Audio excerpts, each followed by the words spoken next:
The stars outside the viewport burned like judgmental eyes, distant and unblinking.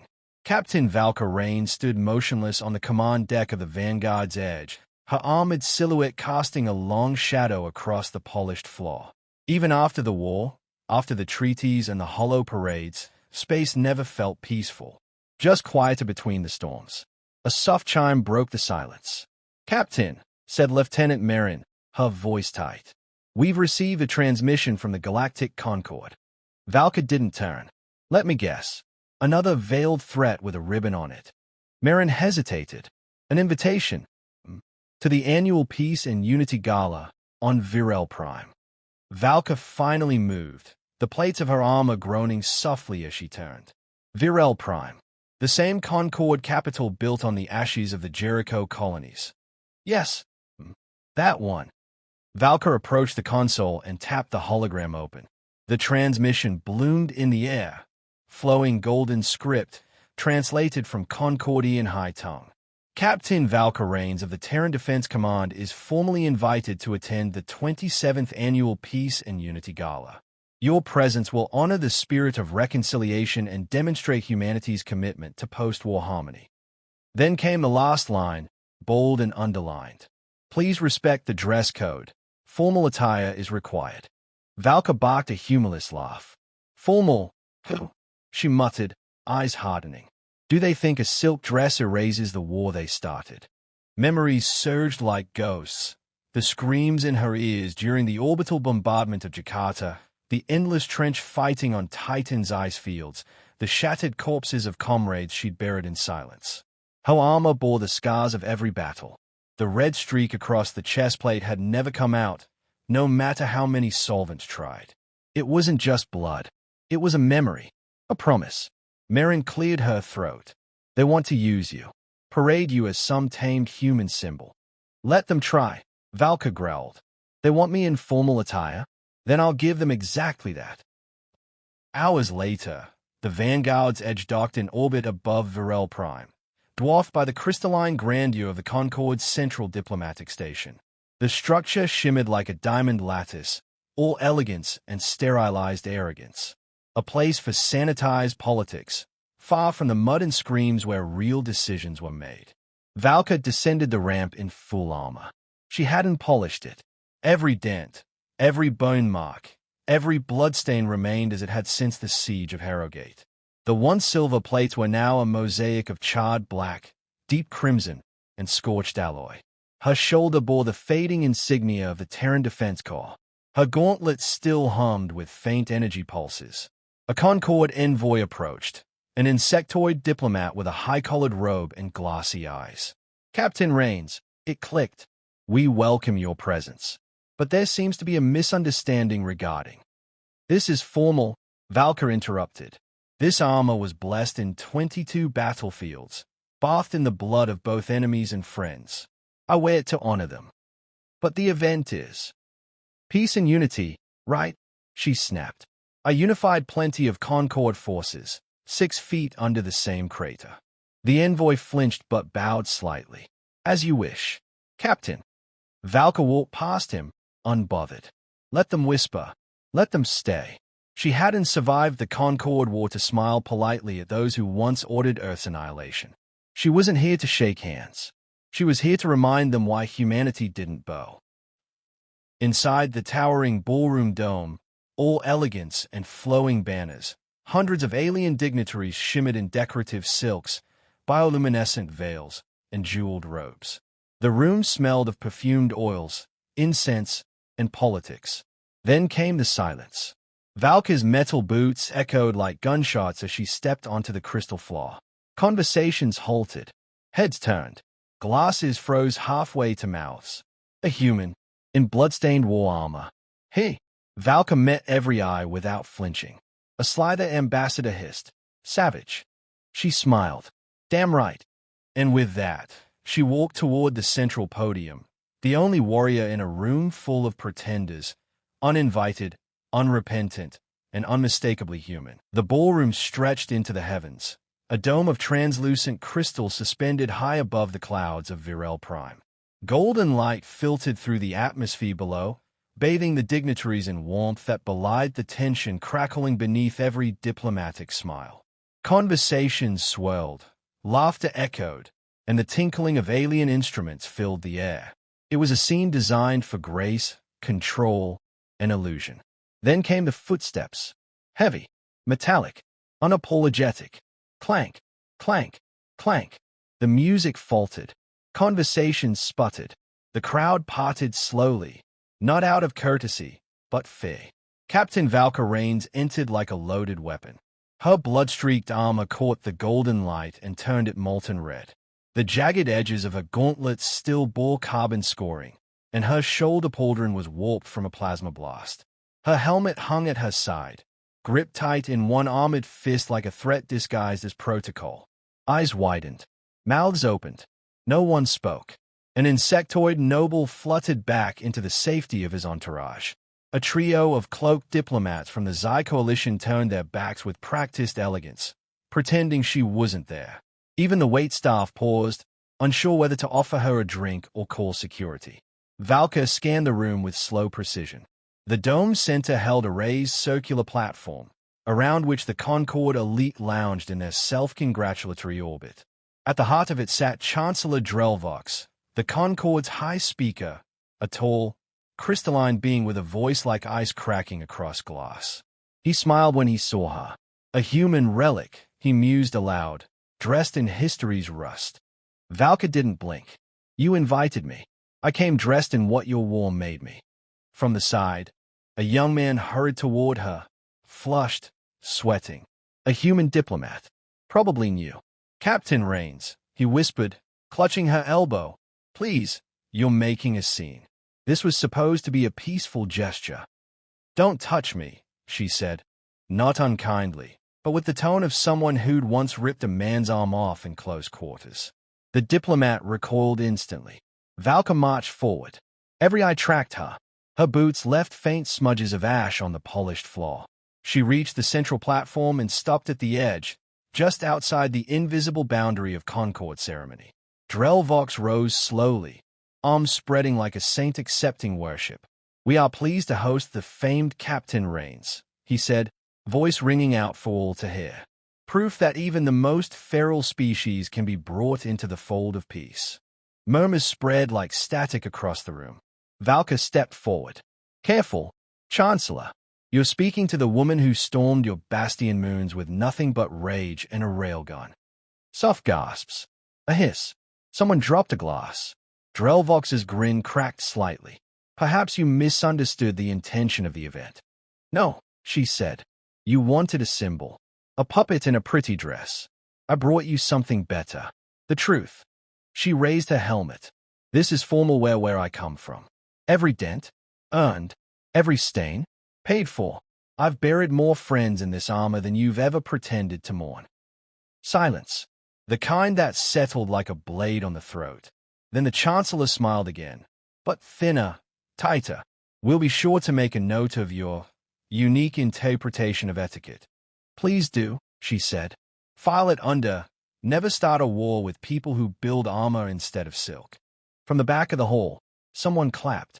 Once, twice, then silence again. Valka turned without bowing, without smiling. She walked to the edge of the gala seating area and claimed a tall chair clearly not made for armor. She didn't care. It creaked beneath her weight like a peace treaty under pressure. The music resumed, awkward and off-key. The show continued, but the illusion had cracked. And Valka? She simply sat there, arms crossed, helmet on the table, daring anyone to question what she had come to represent.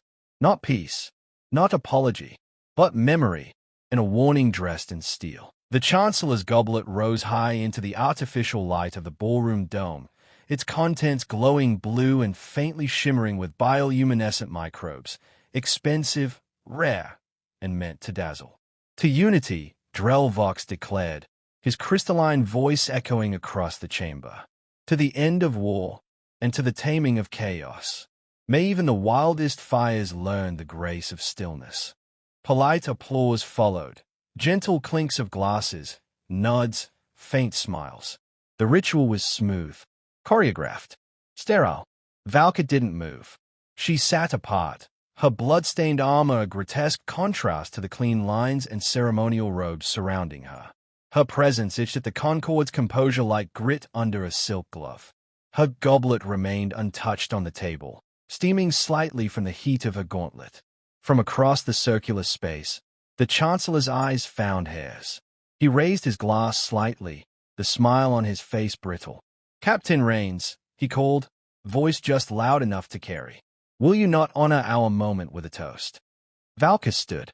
The scraping of her armored chair was louder than it had any right to be. Conversations faltered. All attention turned to her as she lifted the goblet in one gloved hand. She held it aloft, not in agreement, but like a weapon. "To peace," she said, flatly, "and to every drop of blood we spilled just to be allowed in this room." The Chancellor's smile twitched. A colorful sentiment. She took a slow step forward, her boots thudding against the pristine floor. "You want grace, Chancellor? You want civility? Then hear me clearly." Valka turned, addressing the room now.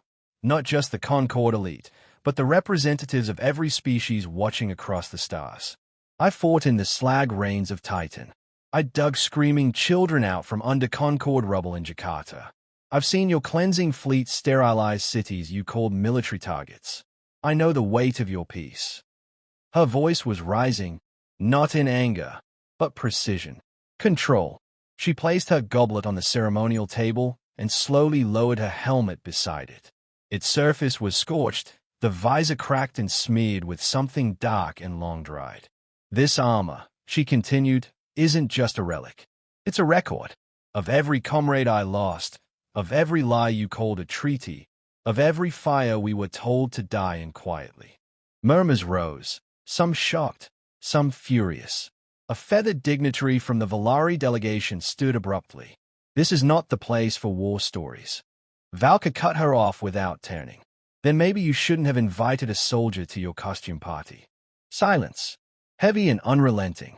Valka looked directly at Drelvox. "You wear pearls carved from extinct worlds and silks dyed with oceans you dried. You call that elegance? I call it a crime scene. I didn't come here to play dress-up. I came to remind you what it cost to earn this so-called unity." The Chancellor remained still, but the crystal at his temple pulsed faintly. A stress signal? A warning? Valka didn't care. "You want a future with humans?" she asked, voice low now. "Then understand this. We do not forget. We do not forgive easily. And we do not strip off our armor just to fit your narrative of what peace should look like." She reached out and tapped the goblet lightly with her knuckle. It rang once. Sharp. "Here's your toast, Chancellor," she said. "To survival, to scars, to standing in a room full of enemies and knowing you made them bleed first." She turned without waiting for approval or applause and returned to her seat. No one clapped. No one spoke. Even the music died mid-measure. She sat down, crossed her arms over her dented chest plate, and leaned back with a satisfied exhale.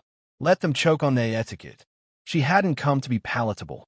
She'd come to be impossible to ignore. And now, they couldn't forget her if they tried. The aftermath wasn't immediate. The Concord never reacted in real time. Their politics was slow, deliberate, smoothed down by centuries of decorum and denial. But the moment Valka Raines left the gala, the storm began. Back aboard the Vanguard's edge, she stood before her comms array, watching the headlines ripple across interstellar space.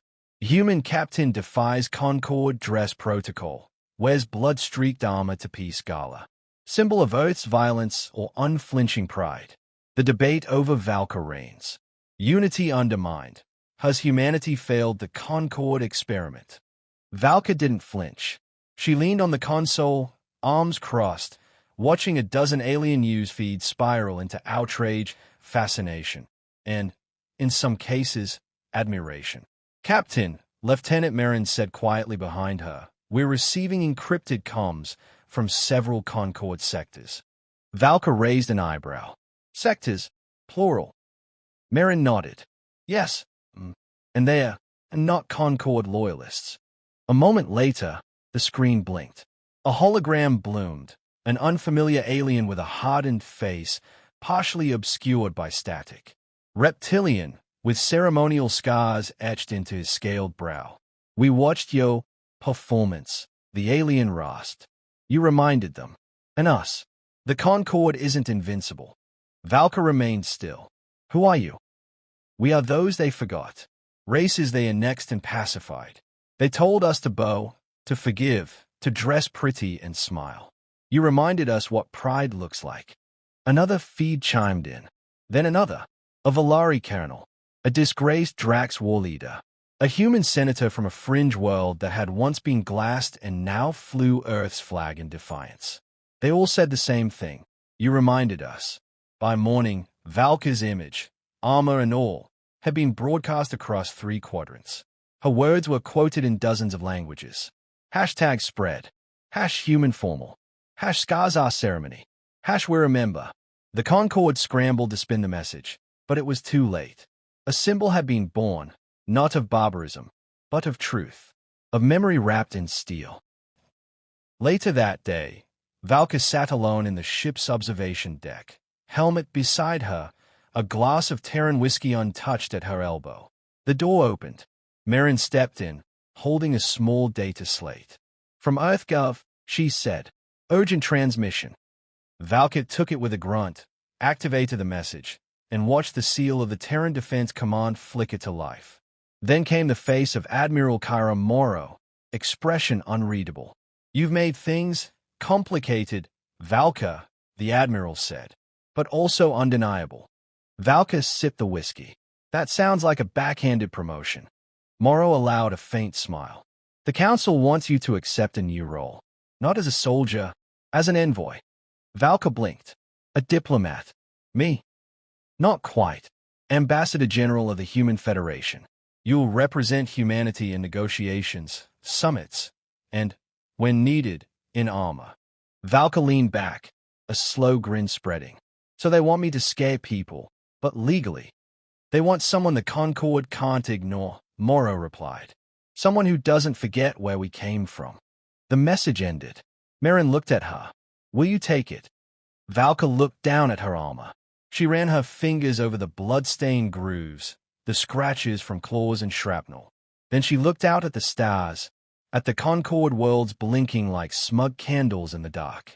Oh, I'll take it, she said. But I'm not changing. Merrin nodded, almost smiling. I didn't think you would. 2 weeks later, on the outer rim of Concord territory, Valka stepped out of a shuttle and onto the black marble landing pad of the diplomatic summit of Atrial. Cameras flashed. Envoys whispered. She wore the same armor. Unwashed, unrepentant, unchanged. A Concord aide rushed to meet her. Flustered. Captain, Ambassador, surely you're not. This is formal, Valka said simply, brushing past him. As she entered the hall, some bowed. Some scowled. All stared. Because Valka Raines wasn't a soldier anymore. She was a reminder, a living scar, and the most dangerous thing in the galaxy. A woman who didn't care if you were uncomfortable with the truth.